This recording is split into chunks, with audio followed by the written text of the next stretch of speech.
Study IQ IAS, अब तैयारी हुई अफोर्डेबल। बहुत कम दफे ऐसा होता है कि इतिहास हमें मौका देती है एक एम्पायर के राइज को देखने का।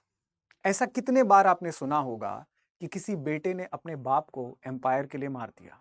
अजात शत्रु उस बेटे का नाम था, बाप का नाम था बिम्बिसार। कितने बार आपने देखा होगा कि एक क्षेत्र या एक रीजन बार बार अपने इंडिपेंडेंस के लिए फाइट करता रहा और बार बार गुलाम बनता रहा। उस क्षेत्र का नाम था कलिंग, जिसे आप आज उड़ीसा के नाम से जानते हैं। मैं बात कर रहा हूं मगध की। मगध जिसके नसीब में ये लिखा हुआ था, जिस रीजन के कुंडली में ये लिखा हुआ था कि वो भारत का सबसे पहला एम्पायर या साम्राज्य बनेगा। उसके साम्राज्य के राजाओं को एक राट कहा जाता था, महाराज कहा जाता था, मगधे राजे कहा जाता था, देव नाम पिय पियदसी कहा जाता था। ये सब उन राजाओं के टाइटल्स हुआ करते थे। They were the first mega empire builders of India, and that is why they deserve to have a special focus of us in the history of Bharat through maps. तो आपका स्वागत है, मैं हूं आशीष और आज हम देखेंगे मगध के राइज की कहानी कि मगध एम्पायर बन रहा था। इसके पीछे सिर्फ ज्योग्राफी ही नहीं, इसके पीछे काफी दूसरे रीजंस भी थे, लेकिन ज्योग्राफी ही सबसे बड़ा रीजन भी था। इसीलिए मैप्स को देखना बहुत जरूरी है। पिछले एपिसोड में हमने देखा कि भारत में 600 BC में 16 महाजनपद थे, 16 महाजनपद, यानी कि स्मॉल स्मॉल स्मॉल स्टेट्स, और ये ज्यादातर गंगा के नॉर्थ और साउथ एक्सिस पर मौजूद थे, जिसमें आप मगध, अंग, कौशल, काशी, मल्ला, अवंती, कुरु, पांचाल, गांधार जैसे इंपॉर्टेंट महाजनपद को देखते थे। लेकिन बात ऐसी क्या हुई कि सिर्फ और सिर्फ मगध ही एक बड़ा साम्राज्य, एक ऐसा चक्रव्यूह बनाता है कि वो पूरे के पूरे इंडियन सब कॉन्टिनेंट को अपने अंदर समेट लेता है। इसका एक इंपॉर्टेंट रीजन था इस क्षेत्र में, मगध के क्षेत्र में आने वाले राजाओं का। हरण्यक डायनेस्टी हो, जिसके इंपॉर्टेंट किंग्स हुए बिंबिसार या अजात शत्रु, या उसके बाद आने वाले शिशुनाग डायनेस्टी जिसके इंपॉर्टेंट किंग शिशुनाग हुए, या उसके बाद आने वाले नंदाज, और नंदाज के बाद आने वाले मौर्याज, इन सब लोगों ने मगध को बराबर सींचा है, बराबर अपनी शौर्य से, अपने इंपीरियल माइट से मगध को बड़ा बनाया है। और यही चीज आज हम देखने जा रहे हैं। सो मगध की कहानी उन राजाओं के तलवार से भी निकलती है जितनी हिस्टोरियंस के पेन से निकलती होगी।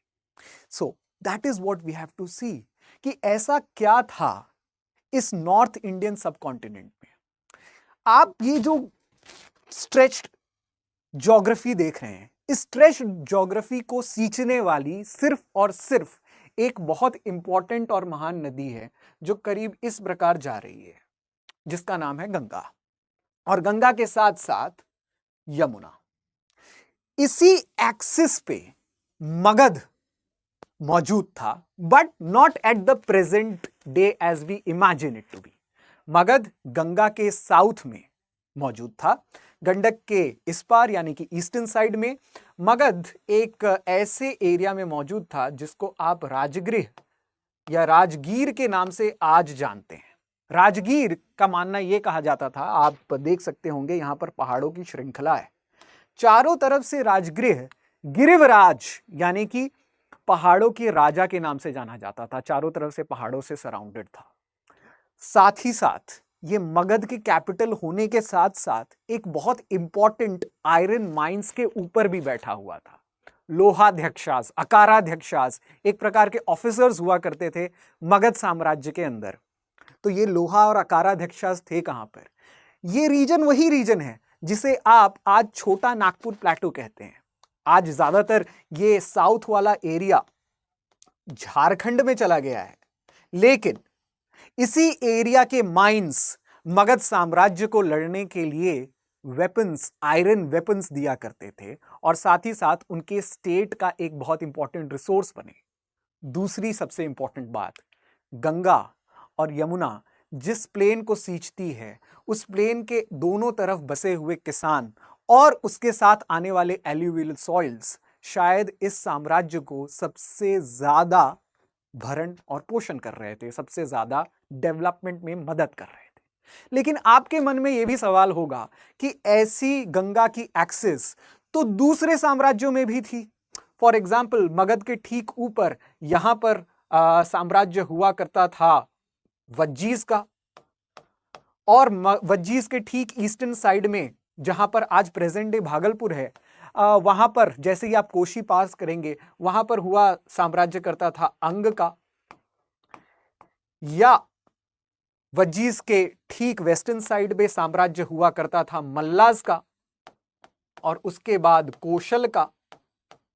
तो ये सारे साम्राज्य इतने बड़े क्यों नहीं बने जितना राजगृह में बसे हुए मगध साम्राज्य बन रहे थे?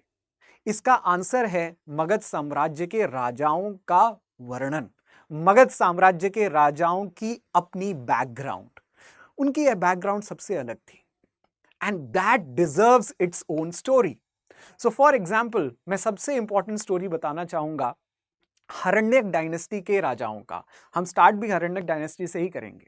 ऑब्वियसली मैं बात करूंगा बिंबिसार की, मैं बात करूंगा अजातशत्रु की, और मैं बात करूंगा चंद्रगुप्त मौर्य की भी, जो ईस्ट से नहीं वेस्ट से आ रहे थे। बहुत ही इंटरेस्टिंग स्टोरी। लेकिन इस इंटरेस्टिंग स्टोरी से आगे बढ़ने से पहले मैं आपको कुछ और इंटरेस्टिंग चीज बताना चाहता हूं, और वो बात है हमारे आने वाले इंपॉर्टेंट बैचेस की। मैं बात कर रहा हूं हमारी गोल्ड, सिल्वर और प्लैटिनम बैचेस की। यानी कि आप हमारे साथ अगर 2 साल से ज्यादा जुड़ना चाहते हैं, 3 साल से ज्यादा जुड़ना चाहते हैं, so we have the platinum batches for you. हम जानते हैं कि आपके लिए यूपीएससी की तैयारी एक मैराथन रेस से कम नहीं है। यूपीएससी की तैयारी है ही marathon. So without you getting hassled about it कि हर साल आप सोचते हैं कि हम एडमिशन लें, और एडमिशन लेने के बाद 8 महीने की तैयारी के बाद क्या हम अलग हो जाएं? ऐसा नहीं होगा आगे, क्योंकि the moment you use the platinum batches you will remain with us for more than 3 years। ये आपको एक अपॉर्चुनिटी देता है, ना ही आपका सिलेबस कंप्लीट करने के लिए, बट साथ ही साथ उसे बार बार रिवाइज करने के लिए भी। करीब 1.5 साल का वक्त बहुत होता है एक सिलेबस को, यूपीएससी के पूरे सिलेबस को कंप्लीट करने के लिए, और discussions, classroom discussions, answer writing, mentorship के साथ, करंट अफेयर्स के साथ। बट यूपीएससी 3 साल से ज्यादा के करंट अफेयर्स भी आजकल पूछ रही है, और साथ ही साथ आंसर राइटिंग भी अपने आप में डेवलप करने में लगभग 6-7 महीने लग जाते हैं। हम नहीं चाहते कि इस टाइम पीरियड पे स्टूडेंट्स हमसे अलग हो जाएं। So with all the facilities which were there in all our courses before, जैसे कि prelims, success in prelims, SIP batches और मेंस रेसिडेंशियल प्रोग्राम्स और सक्सेस इन मेंस, ये सब कुछ आपको एक साथ एक ही पैकेज में अलग अलग टाइम पीरियड के साथ मिलता है। So silver 18 months, gold 30 months and platinum 42 months. Maximum discount you will get only when you use the code ASHLIVE. Otherwise you will have to pay more. So please don't fall into that. Use the code ASHLIVE. Take this opportunity and make sure that you are one step ahead in your marathon for UPSC coachings. So I hope you use this opportunity. अब बात आती है उस story की जो मैं बात कर रहा था, मगध की।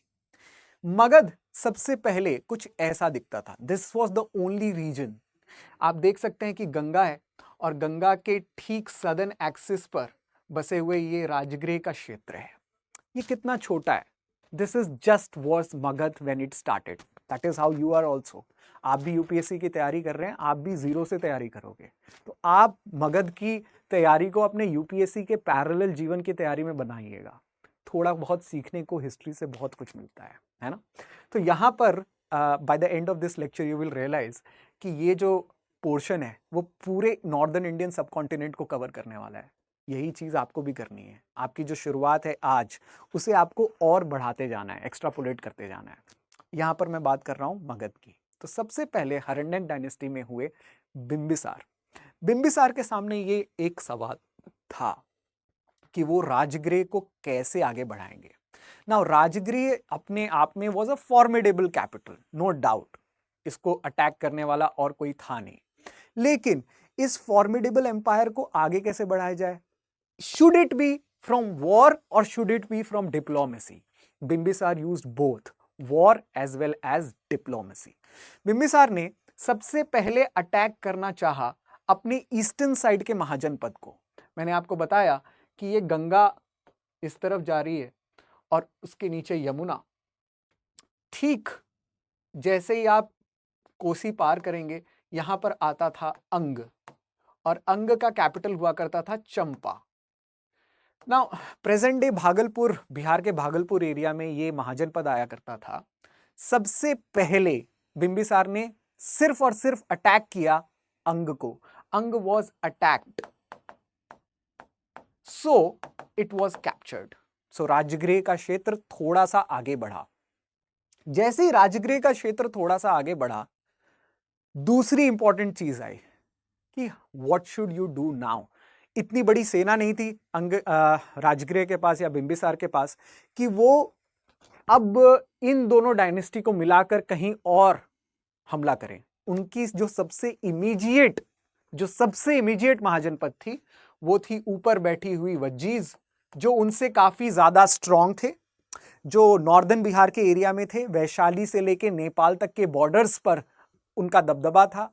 8 डायनेस्टीज के साथ वो रूल किया करते थे। महावीर की भी डायनेस्टी इसी वज्जीज के साथ रहा करती थी। भगवान महावीर की डायनेस्टी भी इसी वज्जीज के साथ रहा करती थी।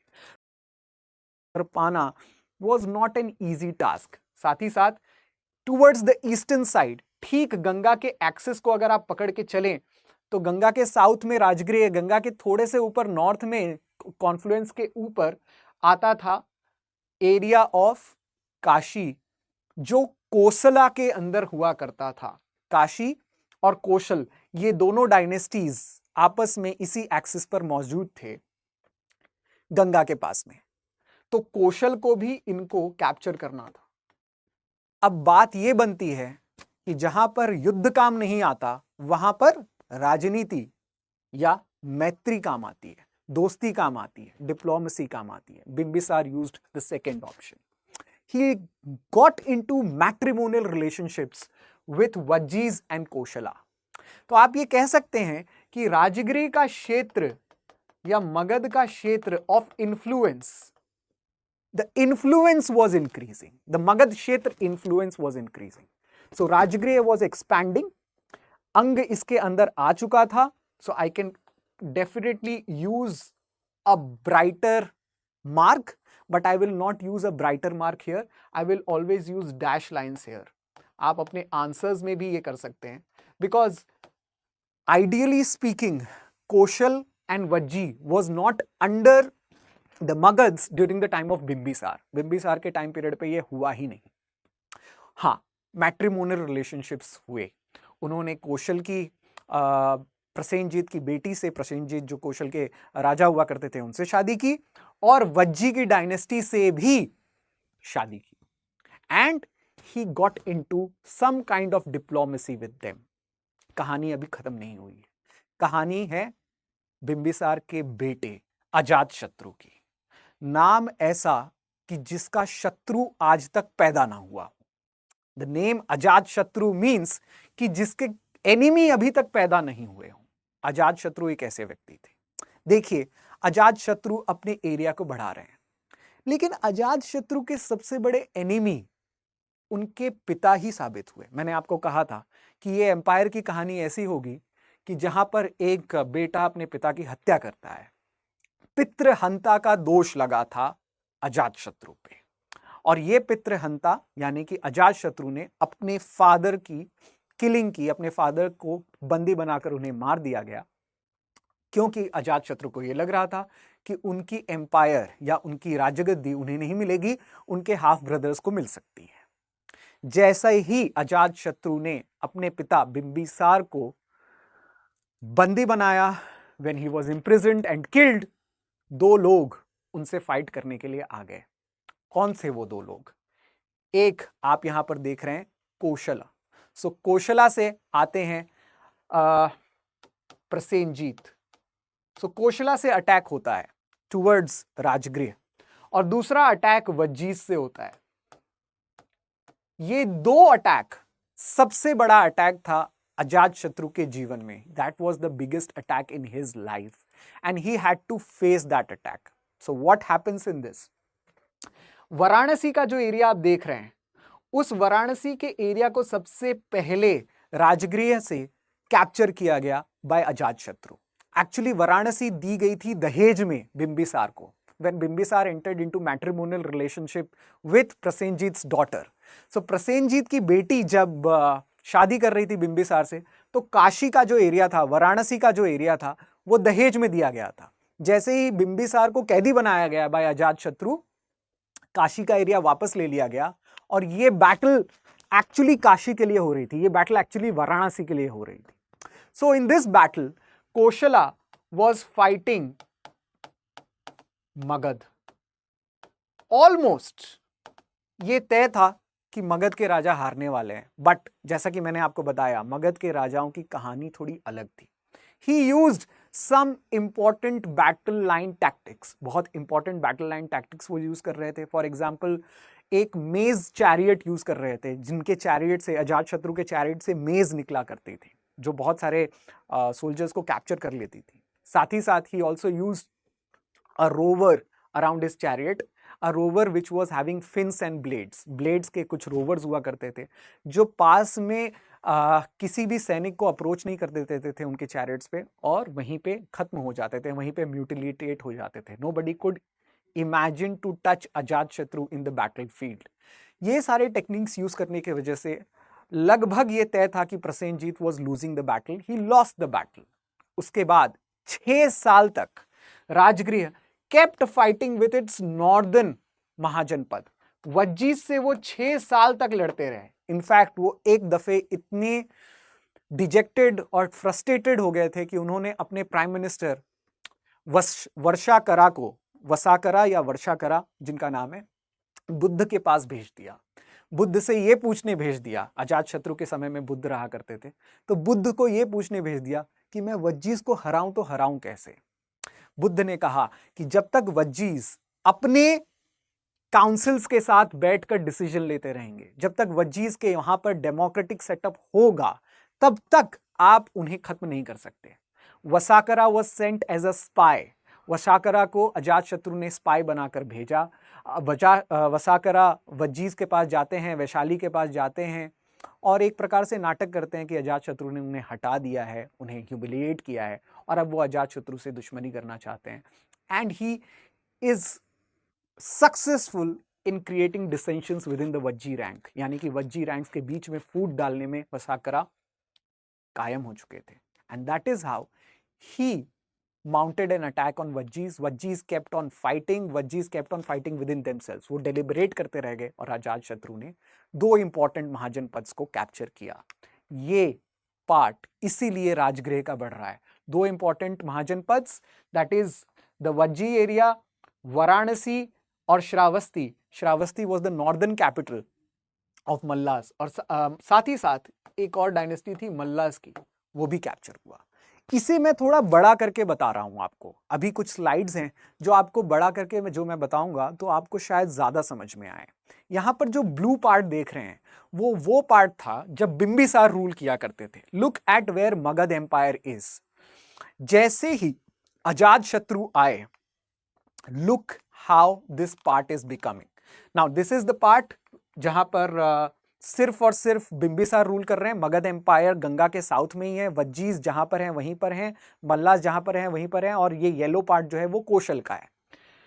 अब देखिए, ये पार्ट बताता है कि कैसे अजातशत्रु ने कोशल को भी, यानी कि towards the east, towards the western side तो कोशल को हराया, and towards the northern side Vajjis को हराया। ये समझना ज्यादा इंपॉर्टेंट है that at this point of time almost Magadha अपने आप को नॉर्थ और साउथ गंगा के, ये आप गंगा है, आप अगर यहां पर देख सकते हैं ठीक से, so this is how it is flowing. और पहले मगध गंगा के साउथ में था और अब तुरंत इसके बाद, यानी कि बिंबिसार के खत्म होने के बाद वो नॉर्थ में भी जाता है, and it also crosses towards the western side. Kosala को भी पकड़ लिया, मल्लास को भी पकड़ लिया। So Koshal also comes and Mallas also।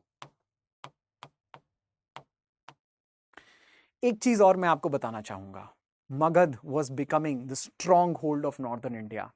कुछ सिटीज थे जो मगध के ट्रांसपोर्टेशन में सबसे अच्छा काम करते थे। अगर आप गंगा के एक्सिस को अच्छे से पहचान रहे हैं, अगर आप ये देख रहे हैं, ये देखिए, ये है गंगा का axis.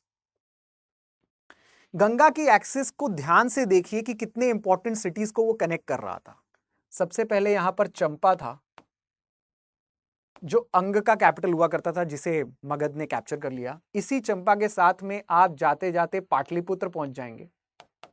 Pataliputra eight this point of time was not the capital. Pataliputra के साउथ में राजगृह हुआ करता था कैपिटल, बट ये बाद में कैपिटल बन जाएगा। बट आप समझ सकते हैं कि चंपा से पाटलिपुत्र, पाटलिपुत्र से जैसे ही आप यहां पर जाएंगे, you will connect to another important city called Varanasi, और वाराणसी के बाद होते हुए प्रयाग, यानी कि प्रेजेंट डे प्रयागराज, और उसके नीचे ही ठीक कौशाम्बी।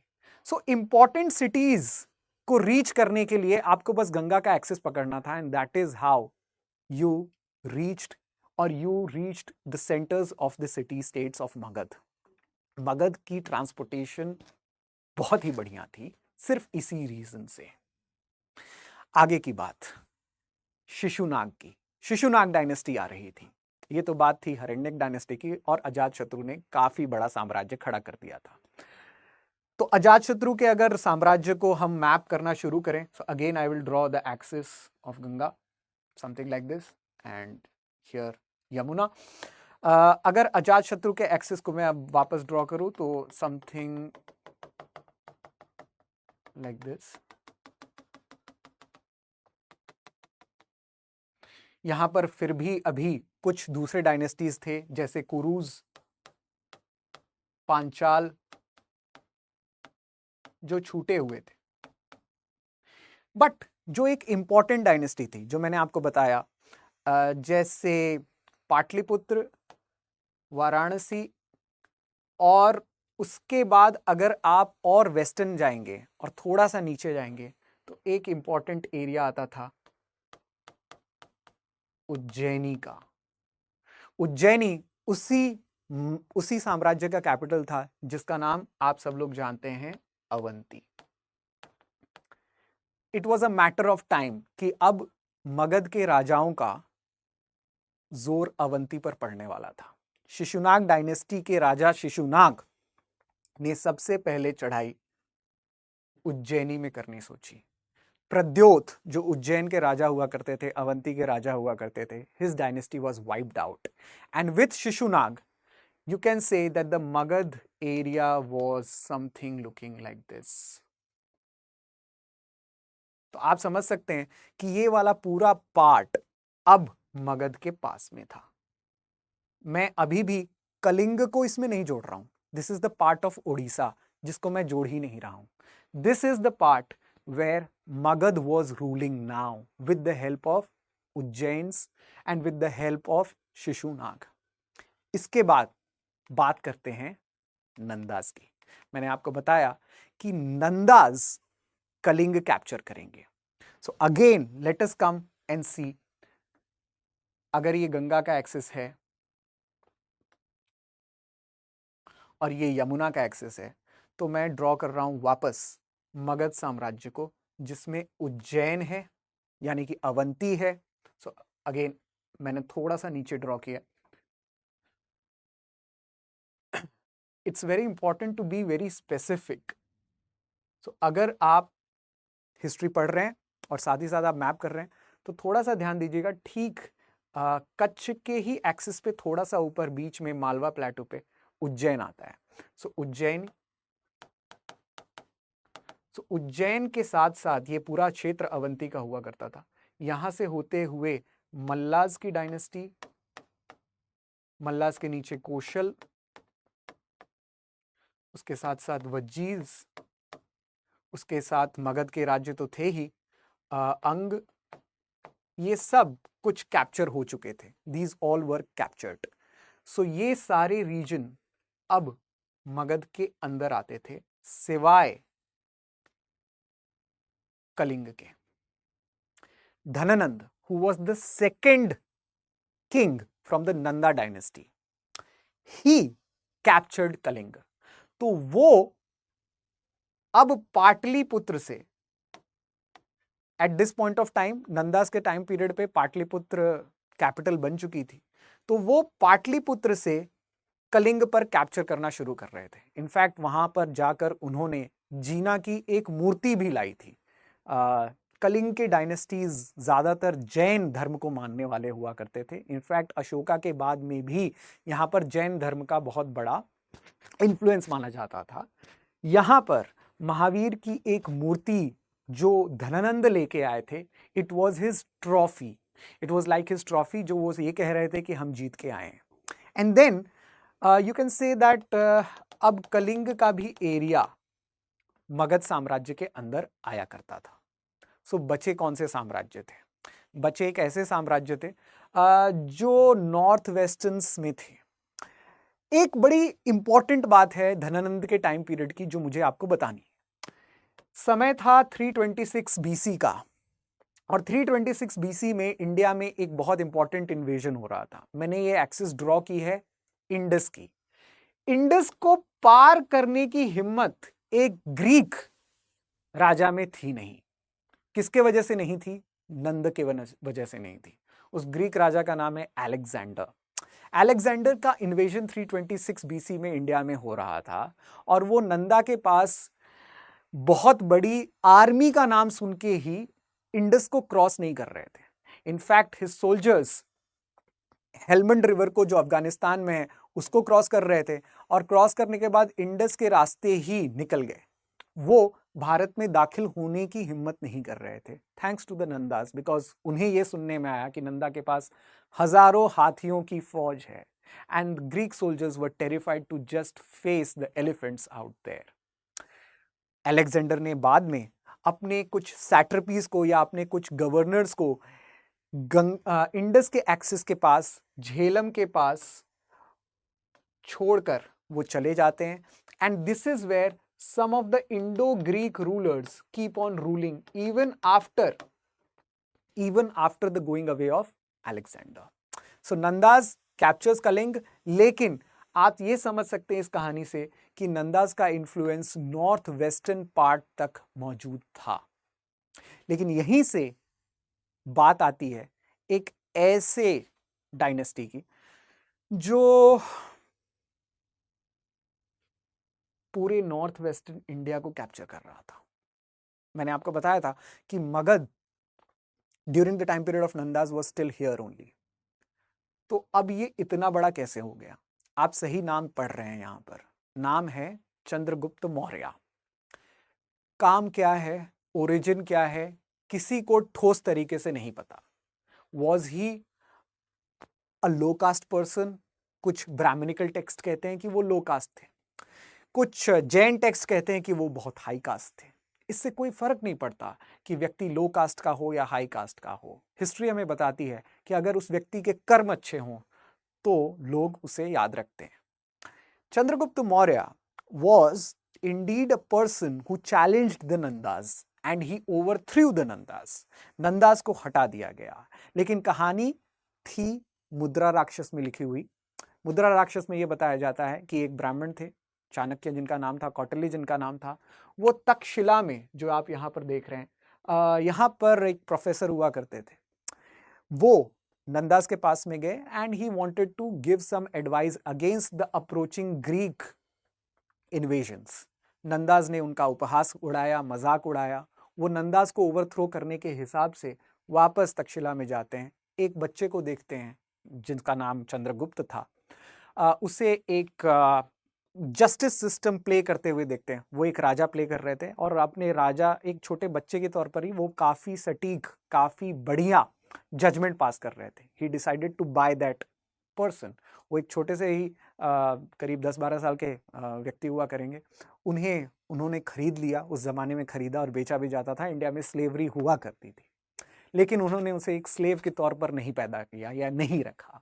उसे पाठशाला, गुरुकुल और यूनिवर्सिटी तक ले जाया गया। वॉरफेयर की शिक्षा दीक्षा दी गई, और साथ ही साथ चंद्रगुप्त मौर्य को तैयार किया गया। The first thing that Chandragupta Maurya does is to go to the camp of Alexander के कैंप में जाकर उन्होंने सबसे पहले ये कहा, आप देख सकते हैं इंडस को इस तरफ, उन्होंने सबसे पहले ये कहा कि आप क्यों नहीं अटैक करते हैं नंदास को? Alexander grew very furious at that. Alexander चाहते नहीं थे।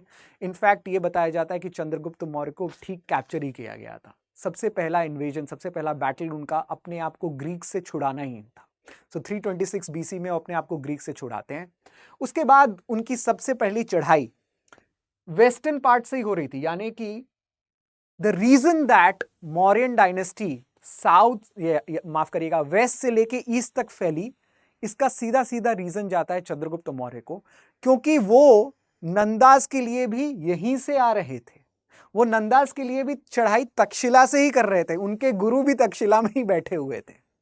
ठीक है, तो उन्होंने सबसे पहले अपने आप को ग्रीक किंग से छुड़वाया। उसके बाद उन्होंने सिंध और पंजाब, ये वाला जो एरिया है पंजाब, पंजाब का नाम ही पंजाब है क्योंकि यहां पर 5 आबे मिलकर चलती हैं, 5 नदियां मिलकर चलती हैं, इंडस, झेलम, चेनाब, रवि, व्यास, सतलज। सो पहले उन्होंने अपने आप को पंजाब में स्थापित किया, बिकॉज यहां पर जो लोकल ग्रीक कमांडर्स थे उनसे वो युद्ध कर रहे थे, उनसे वो बैटल कर रहे थे। There was an Ambhi, a person known as Ambhi at Takshashila. Ambhi की डेथ होती है और उसके बाद अलेक्जेंडर की डेथ होती है। जैसे ही अलेक्जेंडर की डेथ होती है, चंद्रगुप्त मौर्य को यह मौका मिला कि वो towards Punjab as well as towards Sindh, ये नीचे सिंध का पार्ट है, ऊपर पंजाब का पार्ट है, तो ऊपर पंजाब, नीचे सिंध, इन दोनों एरियाज को सबसे पहले चंद्रगुप्त मौर्य ने कैप्चर किया। That was his earliest invasions. लेकिन उसके बाद वो एक गलती कर बैठे। गलती क्या कर बैठे? उन्हें यह लगा कि ये 2 एरिया मिल गया है, अब मगध की चढ़ाई तो पॉसिबल है, क्यों नहीं हो सकती? ये उनकी गलती थी। गलती इसलिए थी क्योंकि उन्होंने डायरेक्टली कैपिटल पे हमला कर दिया, पाटलिपुत्र पे, और कैपिटल पे हमला किया और बुरी तरीके से हारे। एक छुपते छुपाते एक पुराने झोपड़ी में गए, वहां पर एक बूढ़ी मां अपने बच्चे को डांट रही थी, बोल रही थी कि अरे चंद्रगुप्त मौर्य की तरह क्या थाली के बीच में हाथ डाल के खा रहे हो, खिचड़ी है, हाथ जल जाएगा। अगर खिचड़ी को खाना है तो थाली के बीच से शुरू मत करना, बगल से शुरू करना, सबसे कोने से शुरू करना। चंद्रगुप्त मौर्य को अपनी गलती का एहसास हो चुका था। वो ये बात समझ गए थे कि अगर नंदास तक पहुंचना है तो ठीक पाटलिपुत्र पे हमला नहीं करना चाहिए। सबसे पहले मुझे मथुरा, अहिछत्र, उज्जैन, कौशाम्बी, कुंडनिया, वाराणसी और उसके बाद पाटलिपुत्र पर हमला करना चाहिए। वो ऐसा ही करने लगे। एक के बाद एक the western march of Chandragupta Maurya continues and he is able to reach Pataliputra. जैसे ही वो पाटलिपुत्र पहुंचते हैं, धनानंद को कैप्चर किया जाता है, और यह भी बताया जाता है कई अकाउंट्स में कि उन्हें एग्जीक्यूट कर दिया गया, और कुछ अकाउंट्स में यह बताया जाता है कि चंद्रगुप्त मौर्य ने उन्हें जाने दिया। चाणक्य का बदला पूरा हो चुका था और अब मगध में एक नई डायनेस्टी आ रही थी, द मौर्यंस। मौर्यन डायनेस्टी आप देख सकते हैं कि इतनी बड़ी चंद्रगुप्त मौर्य के समय पे थी। जब मैं अशोक के बारे में बात करूंगा, जो कि नेक्स्ट एपिसोड है, उसमें मैं बताऊंगा कि कैसे सम्राट अशोक, अशोक द ग्रेट बने। लेकिन आज की एपिसोड यहीं पर खत्म नहीं होती है। मौर्यंस ने जो साम्राज्य बनाया, that was truly the first empire of India. ऐसा क्यों? ऐसा मैं क्यों कह रहा हूं? Because 2 important trade routes Mauryans ने इंडिया को दिए, और ये इंपॉर्टेंट ट्रेड रूट्स पूरे इंडियन सबकॉन्टिनेंट का ट्रेड चलाते थे। आज भी इनके पोर्ट्स हमारे पास मौजूद हैं। I'll start with the important ports such as Tamralipti. आप ठीक यहां पर देख सकते हैं तामलुक, जो आज बांग्लादेश में है। सो ताम्रलिप्ति हो, उसके बाद कलिंग नगर हो जो उड़ीसा में था, उसके बाद मोसाली हो जो प्रेजेंट डे कृष्णा और गोदावरी के डेल्टास के बीच में, ठीक बीच में, या उसके बाद टूवर्ड्स द वेस्टर्न साइड, जैसे ही आप वेस्टर्न पार्ट में जाएंगे, टूवर्ड्स द वेस्टर्न साइड, जैसे ही आप वेस्टर्न पार्ट में जाएंगे towards the western side Sopara, जो आज प्रेजेंट डे मुंबई में है, मुंबई के पास में थोड़ा सा नॉर्थ में। उसके बाद में भुज का एरिया, भृगुकच्छ, ये तो सारे पोर्ट्स थे जो सबसे इंपॉर्टेंट पोर्ट्स हुआ करते थे मौर्यन डायनेस्टी के। सो ताम्रलिप्ति, ताम्रलिप्ति से कलिंग नगर, कलिंग नगर से मोसाली, सोपारा से भृगुकच्छ, अब बात हो रही थी what about central India. Central India की भी मैं बात कर रहा हूं। अगेन आइए देखते हैं, ये गंगा का एक्सिस है, इस प्रकार से जा रही है। जो इंपॉर्टेंट सिटी स्टेट्स हुआ करती थी, जैसे यहां पर है पाटलिपुत्र, ठीक पाटलिपुत्र के एक्सिस पर आगे जा रहे हैं वाराणसी, नॉर्थ में। वाराणसी के बाद जैसे ही आप इस साइड में जाएंगे आपको आएगा कौशाम्बी।